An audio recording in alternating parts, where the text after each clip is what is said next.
رہنما اور وزیر دفاع خواجہ آصف نے کہا ہے کہ نگراں وزیر اعظم کے لیے نون لیگ اور پیپلز پارٹی نے 5 نام شارٹ لسٹ کر لیے۔ تمام افراد سیاستدان ہیں۔ اپنے ایک بیان میں خواجہ آصف کا کہنا تھا کہ مجھے نگراں وزیر اعظم کے حوالے سے کوئی آفر نہیں ہوئی۔ نون لیگ اور پیپلز پارٹی نے مل کر 4-5 نام فائنل کیے ہیں جو دوسری پارٹیوں سے بھی ڈسکس ہوں گے۔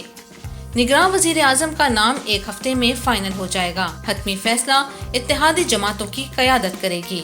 وفاقی وزیر دفاع نے کہا ہے کہ میرے خیال میں 90 دن میں الیکشن ہوں، یہی ہمیں سوٹ بھی کرتا۔ میری ذاتی رائے ہے الیکشن 90 دن سے پہلے ہوں۔ میرے خیال میں اسمبلیاں 2 دن پہلے تحلیل ہو جائیں گی۔ اسمبلی میں میدان خالی چھوڑا جاتا تو بہت مشکل ہوتی۔ خواجہ آصف نے وفاقی وزیر خزانہ اسحاق ڈار کے حوالے سے کہا ہے کہ انہوں نے تو کبھی اپنا نام نگراں وزیر اعظم کے لیے نہیں دیا، نہ کسی سٹیج پر ایسی کوئی خواہش کا اظہار کیا۔ لیگی رہنما کا مزید کہنا تھا کہ آصف زرداری سے متعلق اعتبار کا بیان میرا ذاتی تھا، اب بھی ان سے متعلق احتیاط کرتا ہوں۔ دوسری جانب وزیر مملکت فیصل کریم کنڈی نے انکشاف کیا ہے کہ نگراں وزیر اعظم کے لیے 5 نام پیپلز پارٹی اور مسلم لیگ نون کی کمیٹی نے شیئر کر دیے ہیں۔